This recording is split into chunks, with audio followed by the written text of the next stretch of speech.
I grew up pretty much as an all-American kid. I had really anything I needed, almost everything I wanted.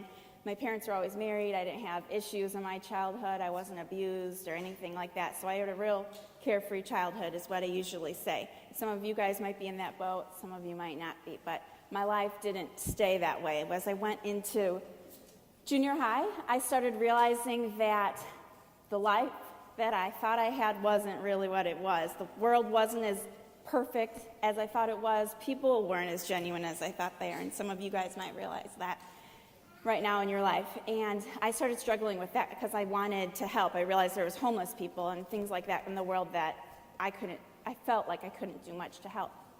And when I went into high school, I kind of put that in the back of my mind, just got really involved with my friends, sports. I started dating the prom king in my high school, got really just involved with my friends and things like that.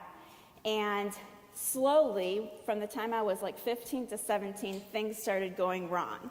Within that time period, I lost 4 friends and my grandmother, and at the end of it, I was raped. I lost my 4 friends for 4 different reasons. One was from a brain tumor, one was because of a car accident, one was because of a motorcycle accident, and one was because he committed suicide. And that was really hard for me to handle.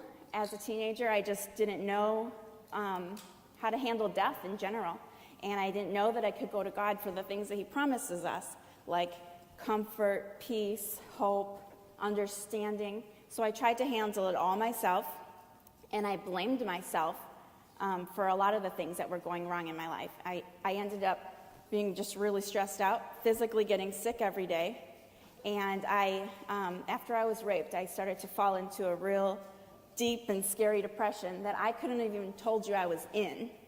I started smoking and drinking and acting out, so it was clear that I just was a lot more careless with my life, but I couldn't have told you that I was depressed.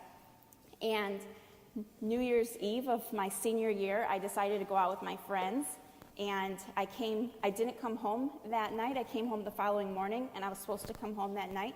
So when I came home the following morning, my parents were beside themselves because I grew up in a very protective, loving home. They were upset. They didn't know where I was, and they were worried about me. And I had been getting in so much trouble by skipping classes and things like that time that they didn't really know what else to do with me. So they punished me by making my punishment material and social, is how I say it. And what I mean by that is that they grounded me until further notice, which was almost the end of the world to me.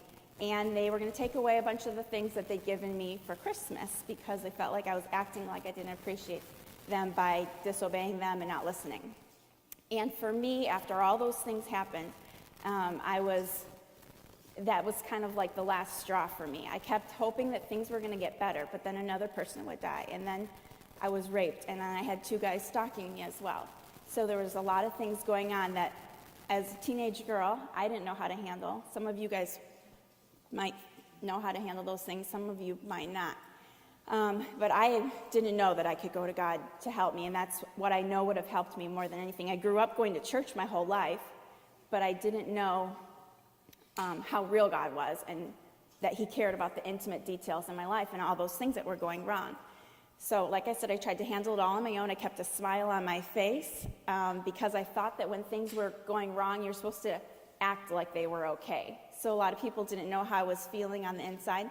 The only way you would have been able to tell is because I once in a while said things like, life sucks, or I would, when I would come somewhere, people would ask me how I was doing, and I would say, I'm here, kind of like, isn't that good enough? And as after that punishment, as I started to think about my life, I just became a lot more hopeless. I was pretty hopeless in the way I was living my life. I was just careless. If I was hoping that something would happen to me, actually, so I would just die, because I didn't feel like I could handle the pain of my situation and my circumstances in my life anymore. But nothing was happening to take my life, and after that punishment, I went to church the next morning with my parents, came home, and ended up going to another girlfriend's house in the afternoon. Even though I was grounded, I wasn't supposed to be going anywhere. And when my other girlfriend came to drop me off, I started walking home, and I didn't feel like I could go home. I could have went home. My parents were very loving, but I just didn't feel like I had anything left in me to deal with life anymore. I didn't want to get in trouble. I didn't want to disappoint my parents, anything. So I walked to the pizza restaurant I worked at, got my paycheck, I got a pack of cigarettes because I had been smoking like I told you, and I went over to our local park and I just started thinking about my life and why I was there, why did I feel like I couldn't go home. And I remembered in the town that I grew up in, you're not supposed to be in the park after dark, and the police patrol the park to make sure people aren't in there, and I knew that if the police came, and they would make me go home. And the reason I was there was because I didn't want to go home. So I looked around, and at the edge of the park there was a train that was lining the park. It was been sitting there for a few weeks, and I knew that if I went over by that train, the police wouldn't see me. So I went over by the train and I sat on it. It was a grain freight train car. And a lot of times people ask me if I ever thought about sitting on a train before, if I'd ever done that before, played on train tracks, anything. I hadn't done any of that, even though I grew up close to train tracks. So I was sitting there, and when I was sitting there, it triggered a thought process that I had had about 3 months earlier. And it was from when one of my friends died, the one who had committed suicide. And when I was struggling with his death, I went through all the different stages of grief and thinking about why he killed himself, how could he do that? And he did it in a really graphic way. He hung himself in a cemetery. And I was like, I could never do that. I could never do that. I don't know how he could have done that. And my thoughts quickly changed to, well, if I could never do it that way, how would I do it if I was ever to do it? And I went through a lot of different things in my mind. None of them seemed like they would ever work. And remember, this was a hypothetical thought process I was having.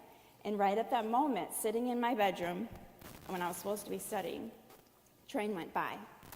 Heard the whistle, and it just clicked in my mind, that's one way I could never live through it. And I never thought about it again until I was sitting on the tracks on the train that day. So then I started considering suicide because I felt like that was the only answer. And it's not the only answer. It's not an answer at all. But I felt like that was the only answer for me at that time. So I started to consider it. And as I was considering it, there was really like a spiritual battle going on in my head. I didn't recognize it then, but I was thinking things like, it is going to get better. It's worth it. There's a reason I'm here. But at the same time, I was thinking things like, it isn't going to get better. It's not worth it. There's not a reason I'm here. I don't need to be here. And it was really back and forth because I wanted to live. I didn't want to try to take my life or anything. I just wanted it to get better, and I wanted the pain to end. But it wasn't happening on my timeline as I wanted it to. So I just was becoming more and more hopeless. And as I was still kind of thinking about if I would ever do this, a train started to come. And I hadn't made a decision or thought about this fully or anything, but it was freezing out. Chicago, it gets pretty cold. It was 8:30 at night. It was January 2nd, so it was very cold. And I realized that I was either going to have to go home or do this because I didn't know when the next train would come. And in an instant, right before the train got there, I made the impulsive decision to lay down on the train tracks. And the train went over me at 55 miles per hour. 33 freight train cars went over me. That's what the police report says. I was conscious the whole time, so I remember it all. I was laying between the tracks. My body was completely between the tracks, and my legs were hanging over. But there wasn't a scratch on me anywhere but the fact that my legs were severed. When the train was going over me, I felt first a wind kind of sucking at me. And because of the physics of how fast the train was going, I really should have realistically been sucked up underneath the train and torn to pieces. But quickly that wind that was sucking at me began to push me down almost into the ground. And I really believe that was God protecting me because there really wasn't a scratch on me anywhere else.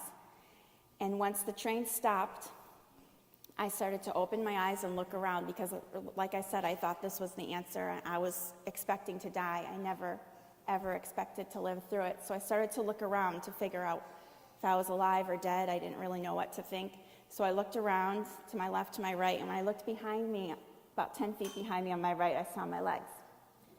And I knew they were my legs because they had these bright white tennis shoes on them that I had just gotten for Christmas. I knew I couldn't be mistaken, but it seemed like a horrible nightmare. I didn't really know what to think. So I crawled out from underneath the train to try and figure it out. And I leaned back on the rocks that were next to the tracks. And I looked at my left leg. It looked like there wasn't anything there because it was so dark. I didn't see anything. I looked at my right leg. It looked like it was severed right below the knee. And I'd never seen my leg like that before. And I usually say I'd never seen an amputated leg even before. So I took my hand and ran it below where it had been severed because I knew if I could do that, my leg must be gone. And I unintentionally brought my hand up to my face. And when I did that, I saw all the blood. And the pain hit me. And I started crying like a small child would for my mom.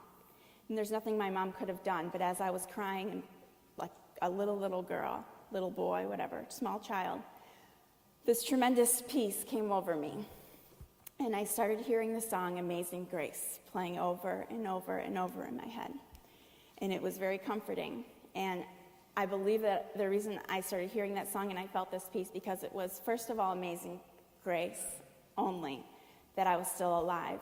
But I also feel like God was trying to tell me, Kristen, you don't need your mom, you just need me. You don't need your mom, you just need me. Because she was who I was crying for, like she could have done something to help me in these circumstances. And there's nothing she could have done to help me. God was the only one that could help me. But as I was hearing the song, I thought I was dying because it's the song Amazing Grace. And sometimes people ask, did you hear that song that morning in church? Was it a favorite song? And I hadn't heard it in church at 17. It wasn't my favorite song. But I felt God's peace, and he was more real and apparent to me than I'd ever seen him before. But obviously this was some tragic circumstances. And as I started to just rest in that peace, I might have just started to lose consciousness because the next thing I remember was a firefighter coming up to me, pulling my hair behind my ear. And I looked up at him, not expecting somebody to find me, and he was startled because he wasn't expecting me to be alive. It was kind of an awkward moment. Anyway, they got me to the hospital. They couldn't fight for life me because the weather was too bad. And they got me to the hospital in 8 minutes when it's normally a 45-minute drive, which is God. I know it's God. They blocked all the roads and the intersections, which is something they never do. And I had lost 8 pints of blood. And scientifically, you're supposed to die after you lose 5. So when I got to the hospital, the doctors, everyone was amazed. They felt like really they were witnessing a miracle because I was still alive and conscious and talking. I knew my parents' phone numbers, my sister's phone numbers. But I didn't understand the weight of everything that happened yet. So I went into surgery. They tried to reattach my legs. They weren't successful, but it's a good thing because now I'll be able to walk with the use of prosthetic legs. Anyway, I woke up the next day. I was in surgery the whole night. I woke up the next day. My mom, my dad, my sister, my brother, and my brother-in-law were all in the hospital, and their arms were crossed. They were all looking at the floor in disbelief. They never, ever, ever thought that I would do this. My ex-boyfriend, that prom king boyfriend I told you about, was threatening to commit suicide if I wouldn't get back together with him, which was another stress in my life. So they worried that he might commit suicide. They never, ever thought that I would. So as they see me here, they just were in disbelief. And when I opened my eyes, my mom, of course, ran to the side of my bed, and she was like, "Oh, honey, we're so glad you're okay." And the first thing that I said was, "Mom, they cut my coat and they cut my clothes," because for some reason it still mattered to me, and I thought it was going to matter to her. And I tell you that because it just shows you where my heart was at. I just lost my legs, and I was caring about my clothes and my things. I was very materialistic and tried to find a lot of my happiness and my joy in the things that I had. So she was like, "Honey, it's okay. We'll get you new ones. Don't worry about that." And I kind of was like, okay. And I fell back asleep. The next thing I remember was waking up and the surgeon telling me that I lost my left leg well above the knee, my right leg just below the knee, but that I was going to be okay, I was going to live, and all that kind of stuff. And I was kind of really medicated, so it didn't really sink in yet. The next thing I remember was waking up and calling my best friend because I wanted her to come and do my hair and my makeup. And I tell you that because I was very vain. I cared a lot about what I looked like. I found a lot of my value in the way that I looked, what other people thought about me. And she was like, "Sure, I'll come. How are you doing?" And I was like, I'm okay. And I didn't know how else to say it, but I was like, I'm okay, but my legs are cut off. And that was the first time I said it out loud, and it really like became real in me. I knew it was real, and I started crying.